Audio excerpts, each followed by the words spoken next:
Q2FY22 Earnings Conference Call hosted by IIFL Securities Limited. As a reminder, all participant lines will be in the listen-only mode, and there will be an opportunity for you to ask questions after the presentation concludes. Should you need assistance during the conference call, please signal an operator by pressing star then 0 on your touchtone phone. Please note that this conference is being recorded. I now hand the conference over to Mr. Alpesh Mehta from IIFL Securities. Thank you, and over to you, Mr. Mehta. Thank you, Nirav. Hi, and on behalf of IIFL Securities, I welcome you to M&MFIN's Q2FY22 Earnings Conference Call. The company is represented by Mr. Ramesh Iyer, Vice Chairman and Managing Director, Mr. Vivek Karve, CFO and Group Financial Services and CFO for the company and the Group Financial Services sector, Mr. Amit Raje, Whole-Time Director and COO, Mr. Rahul Rivelo, Chief Operating Officer, Core Businesses, Mr. Dinesh Prajapati, Head Accounts, and Mr. Rajesh Vasudevan, Senior VP Accounts. Now, without much ado, I hand it over to Mr. Iyer for the opening comments, and post which we will have a Q&A session. Thanks, and over to you, sir. Thank you. Good evening, everyone, and welcome to the conference call, and thank you for joining us in. True to our belief, I think the rural market has turned positive as we were expecting, and I just want to draw reference back to the call that we had post our first quarter results. And we had said that whatever that we were seeing in that market around that time was caused by the second wave of pandemic, which was pretty severe in rural market, and I want to get into that now. But that had caused all the dent and the pressure out there, and we had all the belief, even at that time, that the customers who had moved into delinquent account during that period would come back to normal as market begins to open up. And as was our expectation, that rural always kind of dips faster when something disrupts, but at the same time, we have always seen, even in the past, many a times, that they also pick up with the same speed and climb back to normalcy and then stay up there. So we've seen a similar pattern even in this round. They did dip to a very low after the second wave, but then as things began to open up, they did push back themselves up there. And the reason why this happens almost all time in rural is most of these customers are people who have their daily earnings from that market, and therefore they have to come back to the market to start earning their livelihood. Most of the customer segment that we work with are all earn and pay segment, and we have said this many a times before. And therefore, when things go difficult there, they are the ones to get hurt. But at the same time, they do come back and start their earnings through the product that they have acquired. So you take any segment, whether it's in the vehicle segment, the tractor segment, three-wheeler segment, all of these segments are earn and pay segment. And with the return of activities back in the rural market, we did see the bounce back of our customer segment. I think things look pretty good across the country. We talk of any state, even if we take states like Kerala or northeastern states where the severity of pandemic continued for longer, and even at this stage we do see some numbers up there. But I think the routine activities seem to have come back to normal in most of this market, which is a good sign from a market perspective and from the segments that we work with. I think the demand for vehicles, even as we saw in the festival just gone by, and before that the Vishwakarma in Bihar, etc., we did see the demand for vehicle was high, and the customer footfall at the dealerships continued to remain buoyant. But as we all know, unfortunately, the supply side remains a constraint, but the demand is not. And therefore, we do think that as the vehicles start becoming available, we would see more traction also on the disbursement side because the demand is holding up. The monsoon has been pretty good. Even the earlier round was good. The crop price was good. The farm cash flows were good. In this round as well, the monsoon is definitely much above average, though there were discussions initially that is the monsoon well spread, is it scattered, is there a problem, etc., etc. But I think all those doubts were slightly gone by as the monsoon picked up sometime mid-July to mid-August, and I think there was sufficient monsoon for plowing, and therefore we do believe that even this crop will be pretty good, the yield will be good, and I'm reasonably sure that the farm cash flows will be pretty good from that market. I think on the infra front, Again, with this extended monsoon period, therefore, it didn't start in October as was expected, but there are already enough of discussions about how things are opening up on the infra front, and you would see tremendous action on the infra front in the rural market, both driven by central spend as well as by the state spend. And I think big states like Bihar, UP, Karnataka, Maharashtra, MP, I think will all show good signs of infra opening up. So to kind of put it together, we continue to believe, and I've said this before, that when the farm cash flow and the infra cash flow starts to go well, I think the rural starts to turn it around itself.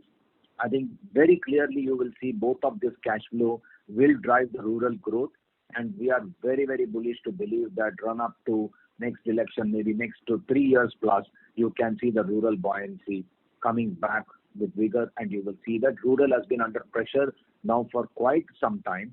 And after a very long time that we've seen in this quarter, everything is chugged around well the way we wanted it to be and we expected it to be. Again, good news from this market is, of course, there will be delays, there will be defaults, all of that happens. But we have seen a very marginal percentage of customers who are intentional defaulters, and invariably we'll only see customers who are circumstantially hit and therefore they delay the installment. And again, our understanding is delay is not necessarily a permanent default, and it's definitely not a permanent NPA, and for sure not a bad debt. I think that's the way this business is sequenced out there.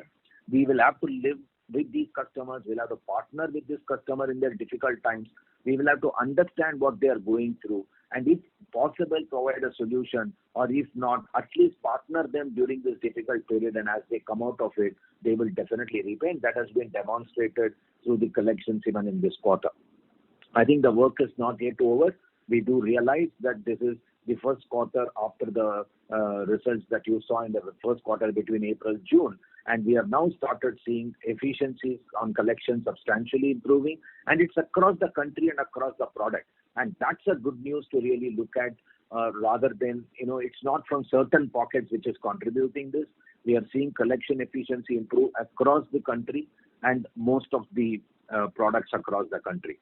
So therefore, our belief is that while we believe the job is still not fully done, I think we have confidence that the way we have predicted it to happen, we would see quarter over quarter improvements in the same direction.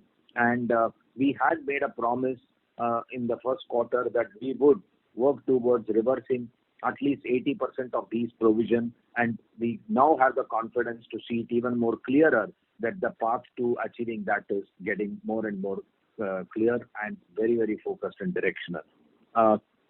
We had also said that we will need to reach the 4% net NPA mark like we did in the previous year. And I think with these kind of efficiency and with this kind of market conditions, we do believe that the approach towards that 4% to reach by 31st March will also be well laid out, and we would not have an hesitation to believe that by 31st March, this 4% that we are looking for would be maintained as we move to the market. I think the disbursement growth, while we have seen a good traction, we have seen a good demand, we have seen a good disbursement in this quarter. But again, if more vehicles were available, if the inventory levels were far superior to where it is, I think we would have gained even higher volume disbursements. Good news from our side is that we've started gaining market share in all the products that we represent. And again, we think that with our deeper penetration, with adequate people being added at every dealership level, with various programs that we have announced which facilitates customer ease and customer convenience, and with the competitive offerings that we see around the market, we have been able to also match those competitive offers, etc., etc. I think we do believe that the disbursement growth will pick up. We feel very confident that the 2 quarters in hand normally are a very good quarter from a rural perspective. In fact, if you see in the past, the second quarter is never a great quarter from a rural perspective with monsoon and that the activity levels coming down, travel becomes difficult, all of that put together. But I think what has been proved wrong in this round is because there was a pent-up demand, because people were wanting to come out and start beginning the operation. I think even during this period, we have seen tremendous activity at that level, and which has led to good improvement in cash flow, which has led to good collection. On the back of what we have seen in this quarter, we think the next 2 quarters would be very, very important, and we know for a fact that as every year we would start seeing good positive outcome from this market in these 2 quarters. Festival sentiments are again very high. I think people are waiting for Diwali, Dhanteras, and the demand is very high. Talk to dealers across the country. I don't think any one of them is expressing a demand problem. I think everyone is saying, oh, if we get more vehicle, it will be a great time for us. On the liquidity front, again, we have had no hiccups at all. Sufficient liquidity available at best of best rates for us, and therefore holding up to the margins has also not been challenging at all. I think there is no pressure to drop lending rates. The borrowing cost is at its best. I think put the two together, we do see good margins that can be really taken in by us. On the cost front, we had put in lot of efforts and the cost is definitely under control. You would have seen an increase in cost to asset in this round, and it's not in any line item absolute increase in value, but I think it's purely related to the activity level that has gone up, and that has led to the percentage that you see out there. And one must recognize the fact that today we are a little over capacitized in terms of the overall spend is concerned, because this particular organization that we have built and the people that we have and the investments that we have made are good enough to actually manage at least another 10-15% growth for sure. So if the asset growth begins to happen, you would start seeing this cost also getting very decently absorbed, and therefore there is this little pressure that we are going through on the AUM growth. But again, the good news there is at least the decline is now arrested. The disbursements are beginning to happen, and I think you will see going forward growth of assets also begin to happen. I think during these most difficult times, we have taken 2 or 3 strategic initiatives, and which is definitely an investment we have made for future. I think we have broad-based our management team. You must have seen Rahul Rebello join us as the COO, comes with very rich experience from Axis Bank in handling the rural side and using technology for rural, and therefore his contribution into future would be very, very valuable, and Rahul has joined us. We have added few very strong requirements at our technology front. We've added someone who's come in with a very rich experience of digitizing core businesses, and therefore you will see us move in that direction, and we would be hugely benefited out of that as well.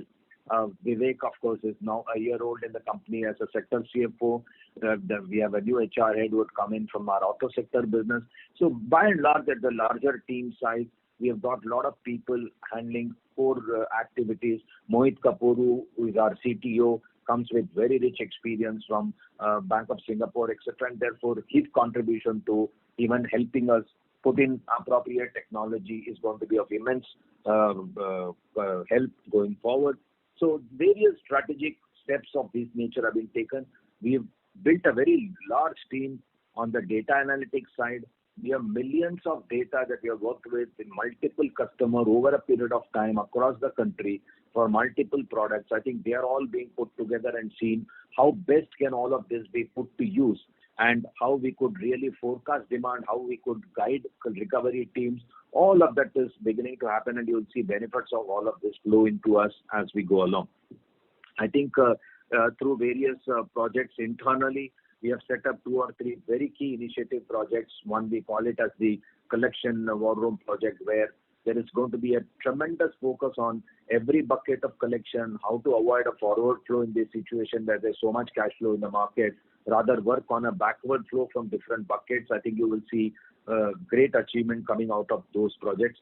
We have put in a project to review certain branches which are below the threshold levels that we are looking at, and you will see corrections in those branches beginning to happen, productivity improvement in those branches, and they be pushed to become profitable over a period of time as demand starts to pick up. Those will add a substantial contribution. On it, all of this together is on an overall transformation journey for Mahindra Finance, from going through those difficult times in the last couple of years, and helped us understand specific areas that we need to focus on.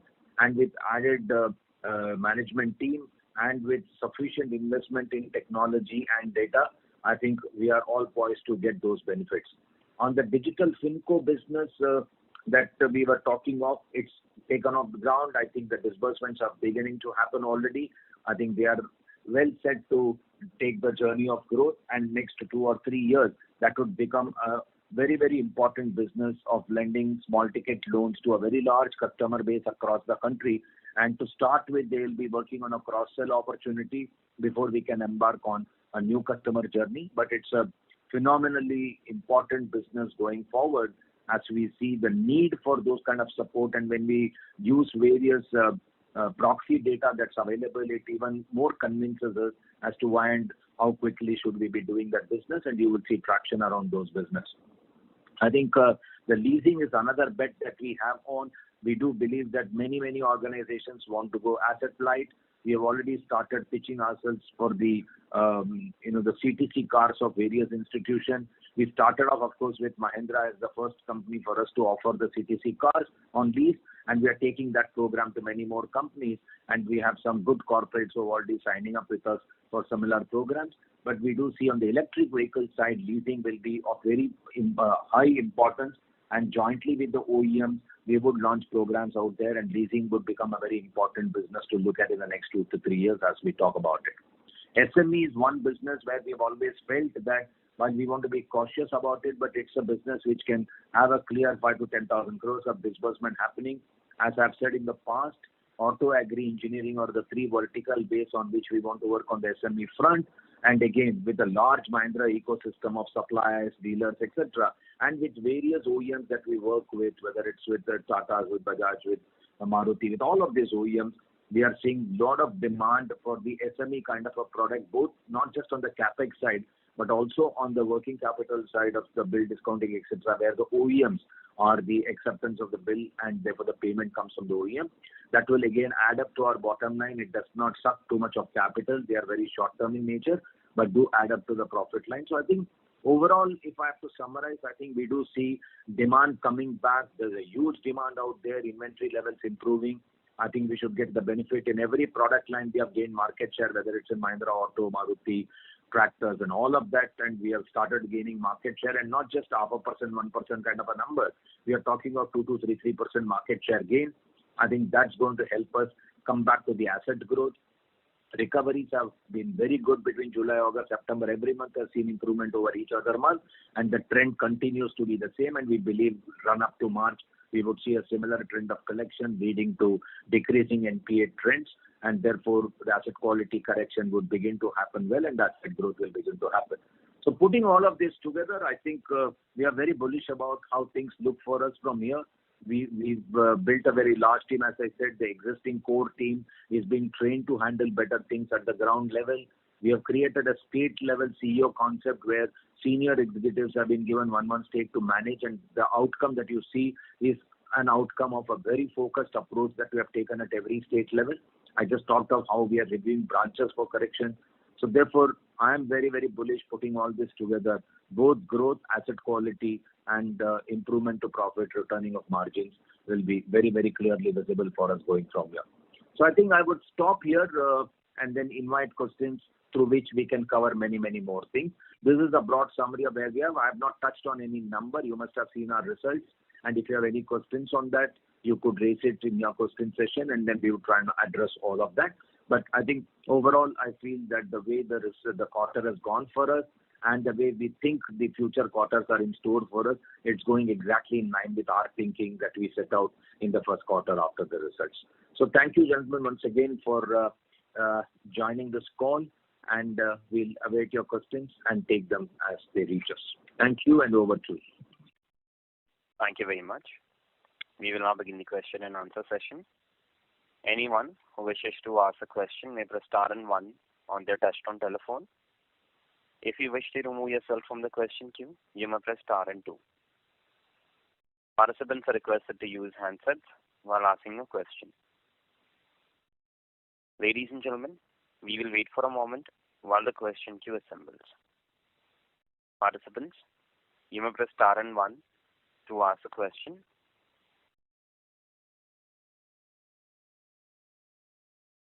The first question is from the line of Maruf Arjania from Elara Capital. Please go ahead.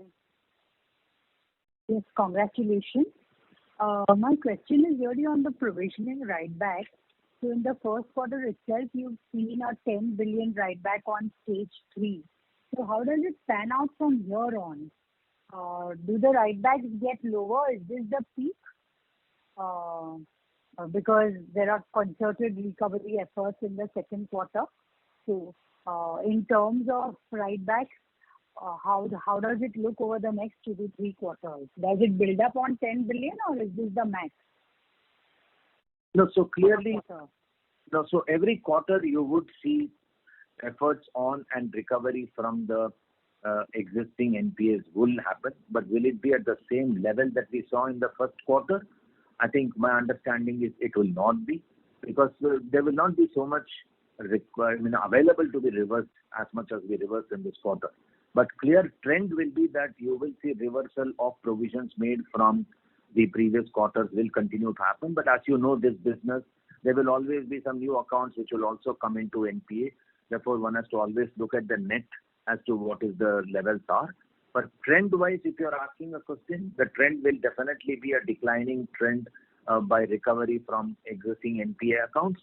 But the size of recovery may not necessarily be as high as what we saw in this first quarter. But trend will definitely be declining trend. But if at all, you could put a quantum to how much reversals you expect for the year, if at all that is possible? No, so if you recall, after our first quarter, we said that about 70-80% of the provisions that we additionally made in the first quarter would get reversed, and that provision had 2 elements, which is stage 2 and stage 3 element. So once the restructured account starts to repay and starts behaving normal, we will take over a period of time and understanding of how the curing needs to be done, etc., and then they would start reversing themselves. As otherwise, the eligible provision that can get reversed, our belief is about 70-80% of the extra provision that we had to make in the first quarter would definitely get reversed. And I think we have done in this quarter a reversal of close to maybe about 30-35% of that. Got it. Perfect. Thanks. And my other question was on AUM growth. Of course, you explained well about your market share expansion. But when do you see the chip shortage correcting? And is it fair to expect that if that does not happen, you will see a flattish AUM growth even by the end of the year? So when will the shortage get corrected? I'm the wrong person to answer that question. In fact, we are also hoping against hope that it should get corrected very, very soon. What we have seen at this stage for us is at least the contract maturing values are kind of slightly lower than the disbursement that we are doing. So therefore, the trend seems to indicate that even at this level of operation, there could be a very marginal to, like you said, a flattish level of AUM as we end the year if the inventory levels don't get corrected. But if the inventory levels were to get corrected, something in this quarter and something in the next quarter, I think the demand is very bullish for us to start believing that there could be some AUM growth registry. The pre-owned vehicle demand again is very, very high, but unless the new vehicle inventory is becoming available, programs won't comment so fast. So there are 2 things that we can add to all of this. One, as I said, market share gain. Second is, my belief is that the vehicle prices will start going up sooner than later. And if that was to happen, even with volumes not picking up, we could get some disbursement benefit, and that can add to some growth. So the growth, the way you should look at is, when will the volume return to growth area, and that will be one growth possibility. Second is the price increase will be the second growth possibility. The third will be contributed by the market share gain that we are doing. And the fourth will be by the pre-owned vehicle demand continuing to be robust, and once the new vehicles start to be available, the pre-owned exchange program will start. So we are looking at growth in this 4 fashion. Of which the market share has begun, the others are yet to start. Thanks so much. Thanks a lot. Thank you. The next question is from the line of Subrat Dwivedi from SBI Life Insurance. Please go ahead. Thanks for taking my question and congrats for good recovery. So just wanted to know, in case of Mahindra Rural, there seems to be some increase in NPA, although that also the rural story of recovery story that you mentioned, that one would expect to play out there as well. So any comments there? Yeah, so clearly and this I've said before, rural housing is linked to rural, more deeper rural, and this not being a earning product, priority-wise, they always first fulfill their needs before they fulfill the needs of the EMI repayment for housing. So therefore, it's in the queue, and we have started seeing traction there. And there we have the larger chunk of the NPAs in Maharashtra, and we do think that Maharashtra is a story to look at, with monsoon being pretty good, and therefore there will be good crop coming out from Maharashtra, and clearly the visibility there is corrections will happen. But again, it will not all happen in 1 quarter, 2 quarters. The trend will be very clearly declining NPA trend, and it will take a couple of quarters more before we can say, oh, the problems are completely behind us. But even they need to start getting back to disbursement, and the demand is picking up, it's opening up. So I think 2 things will happen there is some disbursements will begin to happen. Collections already are at good level. Not yet, customers are not yet able to come out of NPA even though they are servicing the loan. And once they start paying little over their normal installment, a declining NPA will be seen, but the trends are definitely in the same direction. Sure. Thanks a lot. Thank you. The next question is from the line of Rikin Shah from Credit Suisse. Please go ahead. Thank you, sir, for the opportunity. I have 3 questions. Firstly, on the asset quality, almost 2/3 of the accounts that NPA accounts in the last quarter that you had identified which could be resolved have been resolved in this quarter, and around 30% of the stage 2 accounts as well. So the incremental 50% of provision reversal that we are expecting in the remainder of the fiscal year, is it fair to assume that most of that would largely be from the stage 2 accounts going forward, and not the stage 3 accounts? That's the first one. Second one, while the provisioning in this year would be a bit more volatile, but if you could give some kind of guidance on what the normalized provisions would start looking from the next year onwards. And the third question is on the growth and the disbursement side. You did highlight earlier in your opening remarks that we have gained market share in most of the products by 2 to 3 percentage points.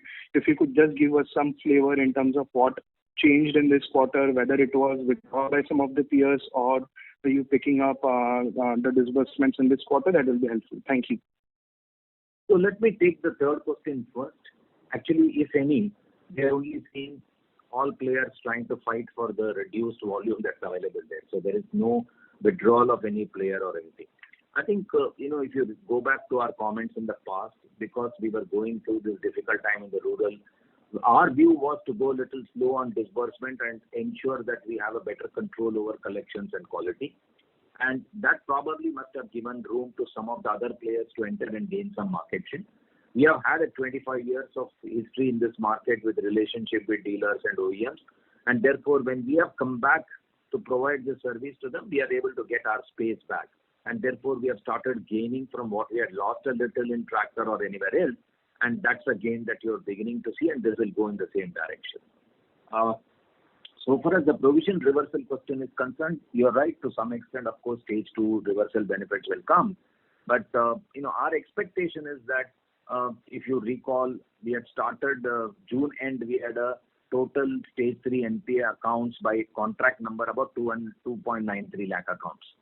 That has come down to 2.16, and we do believe that if we go in the same path, we want to end March somewhere around maybe 140, 150 type of number. And to that extent, number of accounts which are in current NPA levels will also start reversing. So it will be a mix of both stage 3, stage 2 reversal that's happening. Stage 2 will happen also from the restructured account as they start to perform better and as we start dialoguing on when is the right time to look at curing them and etc. So clearly these two will drive. Was there any other question you had? One you had on the business growth, the other you had on the collection. What was the third question? Yes, sir. The third one was on the provisioning or credit cost guidance for the next year. Given that our credit costs historically have been quite volatile in the last few years, would be helpful to understand how do you see or at what level do you see the normalized provisioning levels? I think the kind of mix of business that we are in and the mix of geography we are in and the segment that we operate in. And this again I have said, the best of best in gross NPA level for a business like this one should always look at is a gross of 6% kind of a thing. whereas we had breached that and we had gone almost up to 9% in March, and of course the first quarter was something that we may not want to repeat. Clearly, therefore, the gross could come to anything between 6.5 kind of a number at best of times. And if we maintain our high coverage ratio, our net NPA levels should be somewhere between 3% or so, or 3 to 4% kind of a range. Is what we would think for a business like this is. But some products, some geography could be much better. Some products, some geography could not be as good. But if you were to collectively see it, that's a number we would be ourselves comfortable, because that's what we use for our pricing to customers. Okay, sir. And any guidance on the credit cost, or too soon to kind of guide for the next year? The credit cost worst could be about 3% and the best could be about 1.5%. Okay, sir. Thank you very much. Going forward, we expect the resale price of the vehicles and tractors should hold up. That should bring down the credit cost. The worst of times it will be 3.25 we have seen. And the best of times, I think in the past we have seen 1.25. So I'm just kind of putting a range, maybe 1.5 to 3 is the range. But if good times do come back, it will be 1.5 to 2. The worst time we have seen it reach a 3. Got it. Thank you, sir. Thank you. The next question is from the line of Chirag from DSP Mutual Fund. Please go ahead. Sir, good evening, sir. This is Vivek Ramakrishnan. I had 2 questions in relation to what you had asked. One was on this asset prices holding up. So I know M&M Finance generally tries to work with the customers. Is there any temptation to repossess the asset and sell them off because the demand is strong? That's question 1. The question 2 is, you also had an urban portfolio. Given the strong growth that we are seeing and opening up and so on, is that also performing better in terms of taxi operators and so on? Thanks, sir. Yeah, so the urban has started behaving well. At least they are servicing their loans, though they have still not started paying for the past, because the offices are opening up, malls are opening up, theaters are opening up. Not full-fledged, but they are. And therefore, definitely the utilization of the taxi operations aggregators will go up. And we are seeing them servicing their installment, but those still not earning enough to pay for the past. Plus, we should also not forget that, at least the urban discussion is still on about the third wave. Is there a new mutant? All kinds of stuff. So people earning are also keeping back some money for any exigencies or emergency, because they don't want to get back to the same situation they got in the first round. So, but the answer is yes, we have started seeing clear improvement in those fronts. What was your other question? This was on the urban. On the repossession and repossession. My answer has been always very clear. We have to be very, very sure of the customer has a bad intention to not pay, or we believe that he just cannot earn from the vehicle that he has acquired because he just doesn't understand what he's doing. Only in these 2 circumstances that we should believe we should take back the vehicle. If somebody is circumstantially impacted, we have not knowingly worked with certain customer segment that they are going to earn out of the product and pay. And if they are not earning out of the product, just imagine someone is not earning in a geography and we repossess the vehicle. We'll have to sell the vehicle in the same market. How will we even fetch a decent price? So the ultimate program that we drive on repossession is, first we see how much money can we really pull out of the customer so that our losses on repossession and sale can be curtailed. That's the first thing that we look for, and therefore an appropriate time when it should be repossessed. Second is the timing of repossession is important, because certain vehicles pick up demand only in certain times of the year and not all times. Therefore, one has to be playing that game of saying, okay, let's pick up a tractor in the second half of the year where there could be demand for the tractor, etc., etc. The third is, if we know that the customer is delaying the installment because of certain exigencies or because of certain cash flow pressure that he is in, and he is able to reach out and explain to us what it is and we understand, we partner those customers. Because ultimately, we don't want to be seen as someone who is lending money and repossessing at the back of it continuously, because the product also gets killed. And we can't run that risk of brand being eroded for the OEM, because then they may not want to partner with us. So we are a cautious repossession company. We do repossess 3,000 to 4,000 vehicles many a times. That is the volume is that we can very easily transact at the local market. But from our current NPAs or our delinquent accounts, when we analyze, we will see what percentage of assets have to be repossessed where we don't see a possibility of clean and smooth recovery, and therefore we would repossess. So please don't understand as did we take a cautious approach not to repossess during this time. Of course, the last 1 year, administratively also it was not very easy to go out and repossess vehicle. The local administration doesn't allow you to do such things in a difficult scenario as this. The regulator doesn't appreciate all of that. So we also are cautious about all of that. Otherwise, this is a business where we need to follow up, collect, and in extreme situation, repossess and sell. Repossession is not the first step of recovery. Got it, sir. Thank you very much. Good luck in this weekend. Thank you. Thank you. The next question is from the line of Kunal Shah from ICICI Securities. Please go ahead. Yeah. Hi, sir. So firstly, in terms of this restructuring, so in fact, there's been 2,000 odd crores of restructuring in stage 2 and almost 180 odd crores. So that's quite high. Maybe last time also it was 3.5. Now we have moved to almost like 6.9. So what is the nature of this restructuring if we have to look at it? And is it like maybe this would have actually slipped into NPL and that has not happened? But when I look at stage 2 plus stage 3 put together, that is still 32.5%, including this restructure pool. No, so what is the question? No, so what is the texture of restructuring, and is it like restructuring has really helped in terms of the forward flows from stage 2 to stage 3 that has not happened, and the rollbacks have been visible in the decline in stage 3? No, so let me first explain to you that the total account that we have restructured is only 104,000 account. And when we look at this account, it is important to understand that only those accounts were allowed to be restructured who were normal or standard as of 31st March, right? And we have looked at these accounts who have serviced their loan. Some of them have repaid 50% of their amount. Some of them have repaid 18 months of loans. Some of them have paid more than 12 months of loans. So we actually picked up all those accounts which are absolutely good in quality in terms of their past performance, and the vehicle price, underlying collateral price is substantially higher, and they are not the ones which are delinquent in nature, and therefore a restructuring has been considered.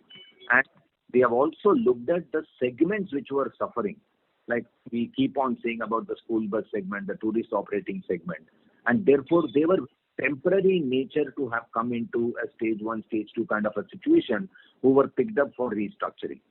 So we have not picked up the ones who have always in the past historically shown. So if you really look at out of the 104,000 accounts or whatever we have restructured, there were about 5,000 or 6,000 accounts which historically once had become NPA, and therefore we have put them in the NPA category. We have not kept them in stage 2 category. So we have applied standards of seeing that even if we are giving restructuring to this account, how their past performances have been. And never ever before they have gone into NPA are the accounts which were picked up and then they were given this restructuring, and they have been classified in stage 2, and we have made substantially a higher provision of 50% over the normal model requirement for those accounts. So I think in all fronts we have covered ourselves extremely well for any eventuality whatsoever. And then as we see the collection starts to improve, our belief is that we are over provided for these accounts, and as they start reversing, we would get the benefit. Sure. And when we look at this result in stage 2, so this result are more of this restructure, because that number is again 100, and you mentioned 104 contracts. And No, restructured accounts have not been classified still in result. They are still staying in stage 2. Vivek, help me correct if my statement is wrong.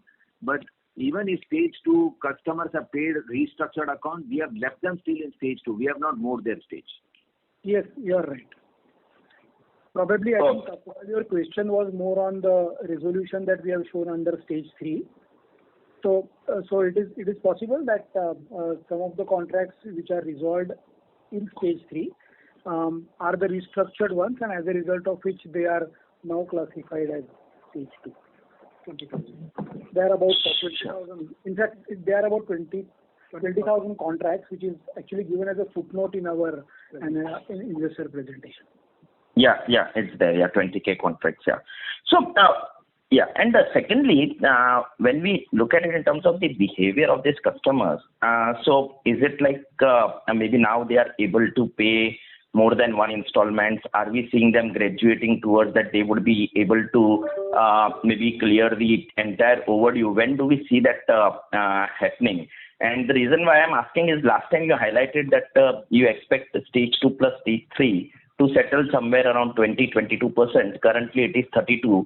So are we confident enough that over next 2 quarters we'll be able to bring it down by almost 10 percentage points? Is the behavior that strong amongst the customers? Kunal, sorry, before Mr. Iyer answers your question, what we have mentioned earlier is that stage 2 plus stage 3 we will try and bring it down collectively to 25% and not 22% that you mentioned. Okay. Mr. Iyer, yeah. And the trend definitely, Kunal, is that the customers are paying. And if you recall, we had said this in the first also, that once they built an overdue of this nature, they do take 2 or 3 quarters to start paying more than normal. So in this round, we have seen many of them have paid more than normal. We would see them pay in the second round. Some of them will pay more than normal. And which is why we said at least 70 to 80% of the provision that we carry for these accounts that we had to make in the first quarter would see a reversal before March. So that trend is very clearly visible as we speak today. Unless something very untoward happened between now to March, we don't see that to be a problem. Okay. Sure. That helps. Okay. Yeah. Thanks and all the best. Thank you. Thank you. The next question is from the line of Piran Engineer from CLSA India. Please go ahead. Yeah, hi. Thanks for taking my question. I have a couple of questions for Mr. Iyer and one for Mr. Karve. So firstly, when you mention about market share gains, but when I look at data from competitors, so for example, L&T Finance's disbursements are still 20%, 25% higher than yours. IndusInd Bank yesterday spoke about disbursements being higher than pre-COVID levels, but for us it's still relatively muted. So can you give us some more details on the market share gains that you're talking about? My second question. Yeah. No, so can I answer this when you go to the second? Otherwise we miss out. Sure.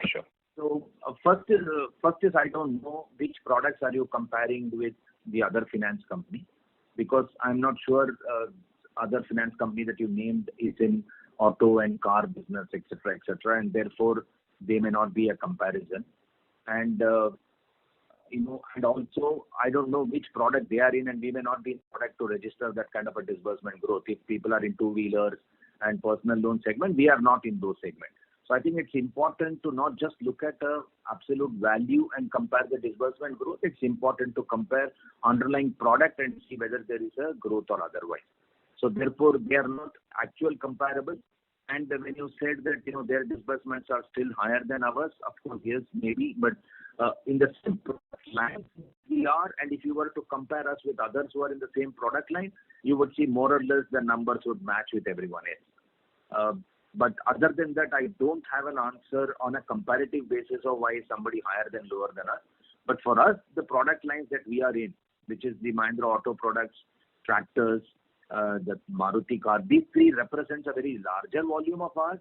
And if you see, we have had a 60-65% growth over first quarter of last year, and even quarter on quarter there has been a growth. And I am therefore referring to the market share gain that we have had in these three products. So maybe it will be useful at some stage if you get their disbursement constitutes which product and what is the disbursement for those products versus our products and disbursement, then the comparison could become little more easier. Go ahead with your second question. You said one more for Vivek. Yeah. The other thing is just a clarification. So the restructured pool of 4,000 odd crores, barring the 63 crores, all of these were sub 30 days overdue as of 31st March. Is my understanding correct? No, they were standard contracts, which means they were not NPAs as of they were not stage 3 as on 31st March 2021. But they were not in stage 2 either, as per slide 20. So I just wanted to clarify that. Were they in stage 1? No, so let me clarify. As per the restructuring package rolled out, the eligibility criteria is all those contracts that were standard as of 31st of March 2021. And by standard we mean they were either in stage 1 or they were in stage 2. They could not have been in stage 3 if they were to become eligible for restructuring. Okay, if I may just put it another way, what percentage of these accounts were already in stage 2 but not restructured as of 31st March? Just want to get a sense of the quality of the book before you restructured them out of this 4,000 odd crores. A bulk of them would be. In fact, many of them would be in stage 1 also, because what may have happened is some of them that were in stage 1 because of the circumstantial issues could not pay during the first quarter. They became eligible for restructuring, and at the time of invocation, therefore, they could either have been in stage 1 or stage 2, either during first quarter or the second quarter of the current fiscal. Got it. And so my last question for you is, over the next, say, 4 to 6 quarters, what sort of a cost of fund decline can we expect? And I'm not referring to absolute interest cost, but, interest cost divided by average borrowing. The cost of funds, can we foresee another 50, 60 bps sort of decline, considering our incremental cost of borrowing is still pretty low? I would love if the incremental cost of borrowing can be lower. It continues to be lower. The chances that the incremental cost of borrowing will be lower from what it is today, the chances seem lower, because you would have seen the inflation is slowly hardening. The 10-year G-Sec rates have also been inching up. However, given the fact that there would be a rundown of the old liability, and with the new liability that we have assumed in last fiscal as well as the current half, there could be a 15-20 basis reduction at the weighted average level. But on the incremental borrowing, we are not expecting any reduction going forward. If at all, there will be an increase. Got it. That answers. Thank you and all the best. Thank you. The next question is from the line of Nidhesh Jain from Investec. Please go ahead. Thank you, sir. The two questions. Firstly, how do you think about return on equity from the business from a medium-term perspective? From next 2 to 3 year perspective, with the average credit cost of around 2%, how do we think the return on equity will pan out for the business? How do you consider what equity? ROE for the business from a medium-term perspective, because if you look at ROE for us for last 4-5 years has been quite low, and prior to that it used to be very high ROE business of almost 20%. So there has been a lot of disruptions in last 3-4 years because of demonetization, now COVID. But on a normalized basis over 2 years, how should we think about ROE from the business now? We think that this business will be a 2.5% ROA, 3% ROA type business. But if you look at our capital adequacy currently, we are very highly capitalized, and the growth needs to come back and the capital needs to start getting consumed. Right? So I think the path will be move from where we are to go to a 12% to a 15% to go to an 18%. Sure. And secondly, on the restructuring, can you explain what is the structure of the restructured loan in the way? Have you provided any moratorium to the customer, or just the tenure got extended and EMIs are reduced, or we are providing principal moratorium? So if you can explain the structure of the restructuring that we have offered to the customer, that I think by and large, restructuring. One was in the June restructuring that was done. It's like a moratorium equivalent where they pay virtually a very, very small negligible installment, just remaining in touch kind of an installment, and start paying their regular installment post that. So I think 4 period was given. They will start paying. So June to December, maybe they'll pay a very marginal installment. From January, they start paying regular. The second restructuring that was done is they pay minimum 50% of their installment immediately they start paying. And at 3 to 6 months time, they start paying their normal installment. By and large, these were the two structures that we used. Sure. And so lastly, vehicle finance segment, if we think about, we have already become very large in that segment, and growth beyond 15-16% will be difficult to achieve from a medium-term perspective. So, which all other lending products we are experimenting or we are thinking of introducing over next 3 years? So one is, I talked about the SME segment, and first use the Mahindra ecosystem, and then of course the other OEM relationship ecosystem, and grow the SME part of it. So that's going to be one of our growth engine, and that will contribute to some growth. The second is the digital FinCo that we've started, which is nothing but a small ticket loan, first to start with to a large customer base of ours, and then through that also to look at the market offering as we gain experience by cross experience first. So I think that's the second growth engine which will add to. So if we get to a 12-15% growth over a period on the core business of vehicle, etc., and if this too can add another 5% of growth or at least 3% of growth, I think to get to a 20% plus growth, these two products would be a supportive growth. I think these three are the main pillar of growth we will look at. I'm not adding leasing to this because leasing will again play in the same vehicle space to start with before we can go into other product line. But leasing could probably give us 1% or 2% growth because we may go to a new segment of customer in the vehicle that we have not worked with so far. To sales of CTC cars, etc. So the three new growth engine that we talked of will add to a growth with the core business coming back to normal. All of this together should get us to the 20% plus growth rate. Sure. That's it from my side. Thank you. The next question is from the line of Sanket Chheda from B&K Securities. Please go ahead. Yeah, hi sir. Congrats on a good set of numbers. My question was again on provisioning.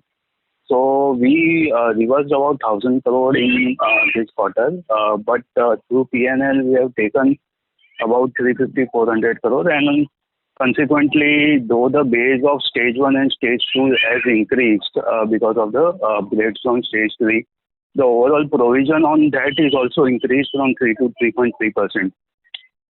So is my understanding correct? Though for next 2 quarters we are expecting about 1,500 crores of write back, but the flow through P&L will be higher than this quarter because we have used some of the write backs to again peg it to stage 1 and stage 2. So through P&L maybe impact will be more in next 2 quarters.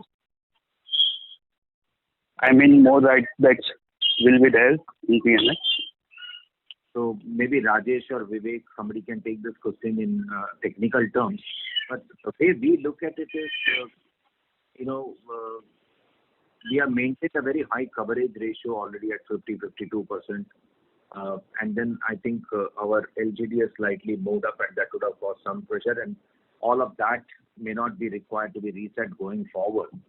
And then there is a large bunch of accounts which is in stage 2, which has been done through restructuring. And if we get the curing benefit as things become normal, some reversal out of that will also happen.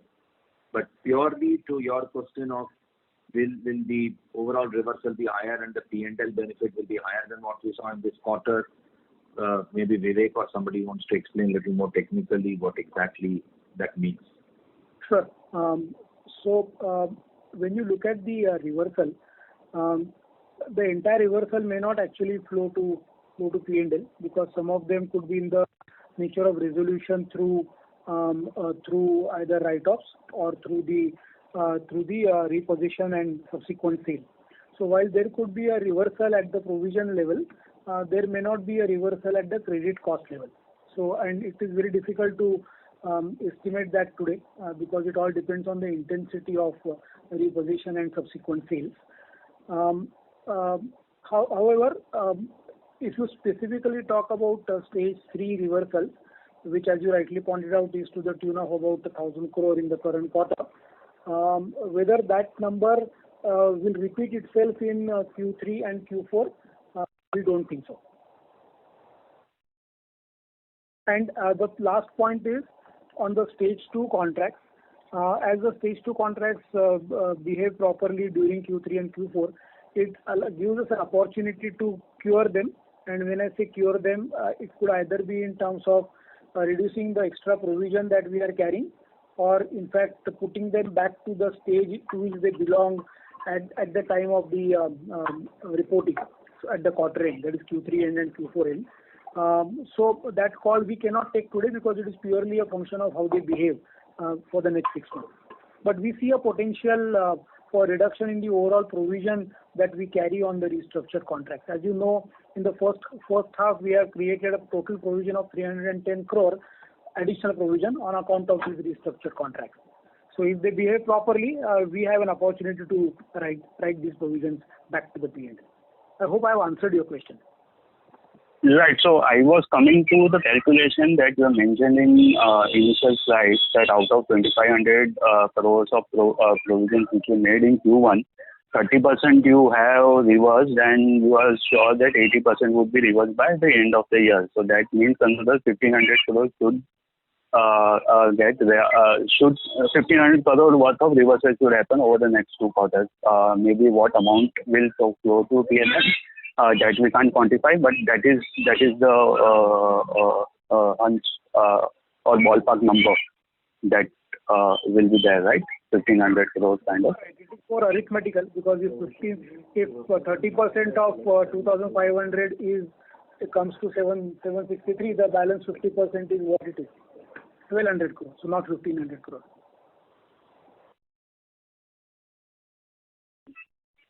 Okay. So, and last question to MD sir, the guidance that we were talking about, stage 3 plus stage 2, I remember last quarter we had said, I checked it again, that we were guiding about 20-22%, which has been our usual run rate. So are we just mentioning 25% to be on the conservative side, or and the result could be better than that? Just wanted to have a view on that. The endeavor will always be to keep it lower. Shouldn't forget that we are just about coming out of these difficult times. To be over ambitious is also not too good at this stage, because let's not forget that everything has not become straight already, right? There are still ambiguity out in the marketplace. So when we say we will reach those numbers, is the visibility that we have. It could be better as market conditions further improve, and we hope and pray that nothing disruptive happens from here on. So, these are all range-bound numbers that we will speak of. Nobody will know exact and precise to say, okay, this is where we will stop as a destination on 31st March. But visibility largely is that the trend is better recovery, reversal from the past, and growth coming back to some kind of a normalcy is the very clear visibility at this stage. Sure, sir, that helps. Thanks a lot. Thank you. Next question is from the line of Aditya Jain from Citigroup. Please go ahead. Thank you. One, on the collection efficiency, it's been great to see the monthly updates. Just for the coming months, so October, November, and December, what is the normal collection efficiency that you would expect outside of any different behavior in this year? What would be the normal levels? And just to confirm on the definition of collection efficiency, it is including GS3 and GS2, but not the restructured loans. That's right. Pure collection. They are pure collection. So that I can clarify, that they are pure collection and not restructured account added to that. But as far as what will be October, November, December, can we wait for 1st November, 1st December, and 1st January? No. Yeah, I meant that in general, in the month of October, November, and December. Normally, normally October is a little lower than November, December, for very simple reason that festival months, people want to spend money, so they hold back something, wait for the harvest money to come, and then they pump it up.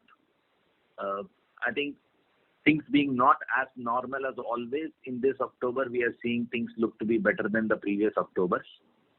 And with good monsoon, I'm reasonably sure November, December will also look good, but you must spare us from putting a number at this stage, because that's not something that is generally practiced to give immediate this month what will happen or next month what will happen.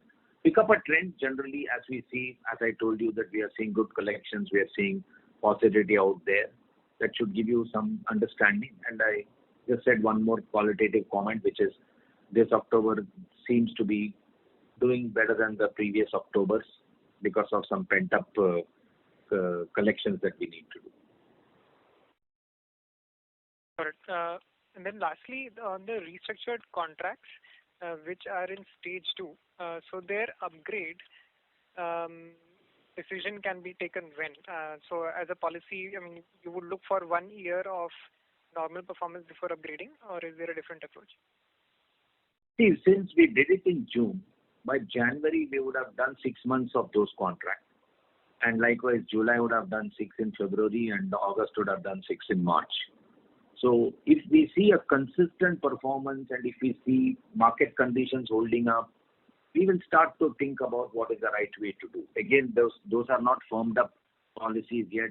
Maybe give us another couple of weeks. We need to discuss internally. We need to discuss with various our board, etc., etc. So, these are businesses where if you see somebody is able to pay the regular installment and consistently for 6 months, and you see general market conditions are turning out to be in the same direction, one can take a view of a type. But if you see some blips up and down, then one can take a very different view. So maybe in another 2 weeks or so, we should have a little more clarity on how do we want to approach this. At this stage, we have just left them as it is. But good news is that many of these people sometimes even pay more than what they are supposed to pay under the restructured account. So that will be another trend that we will see how many of them are able to pay more than normal. So all of that we will see before we can really say anything. But definitely as we end this quarter, before that we would have firmed up our policy on how we want to treat it, and then that would be the method we would apply in the last quarter. Correct. Thank you very much. Ladies and gentlemen, due to time constraint, that will be the last question for today. I will now hand the conference over to Mr. Ramesh Iyer for closing comments. No, so I think both in the opening comment and all through the questions, I think we have almost answered everything that we would have said or we wanted to say or we might have missed saying.